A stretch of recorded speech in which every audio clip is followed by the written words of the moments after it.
Welcome to recipe house. আজ আমি বানাবো গন্ধরাজ চিকেন। গন্ধরাজ চিকেন বানাবার জন্য আমি এখানে 600 গ্রাম চিকেন নিয়েছি। এবার মাংসটিকে ম্যারিনেট করে নেব। তার জন্য এতে দিয়ে দেব 2 চামচ আদা রসুনের পেস্ট, হাফ চামচ গোলমরিচ গুঁড়ো, পরিমাণ মতো নুন, 4টে চিড়ে রাখা কাঁচা লঙ্কা, 2টি ছোট সাইজ পেঁয়াজ বাটা, 2 থেকে 3 চামচ টক দই, 20 গ্রাম মতন কাজু বাটা, 1 থেকে 2 চামচ গন্ধরাজ লেবুর রস আর 4 থেকে 5 চামচ সর্ষের তেল।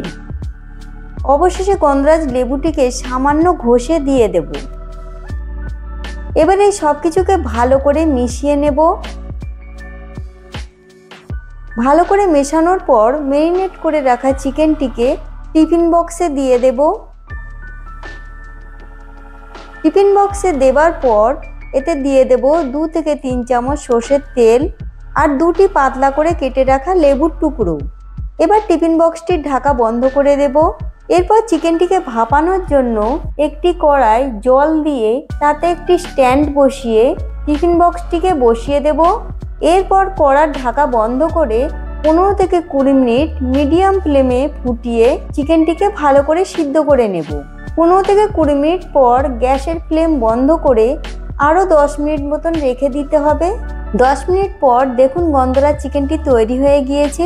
এবার এটি পরিবেশনের জন্য একদম রেডি। এইভাবে আপনারা একদমই অন্যরকম স্বাদের একটি চিকেন রান্না খুব সহজেই বাড়িতে বানিয়ে নিতে পারবেন। যদি আমার তৈরি রেসিপিটি আপনাদের ভালো লেগে থাকে তাহলে ভিডিওটিকে লাইক এবং শেয়ার করবেন। এই রকম সুস্বাদু রেসিপি পাওয়ার জন্য আমাদের চ্যানেল রেসিপি হাউসকে সাবস্ক্রাইব করতে ভুলবেন না।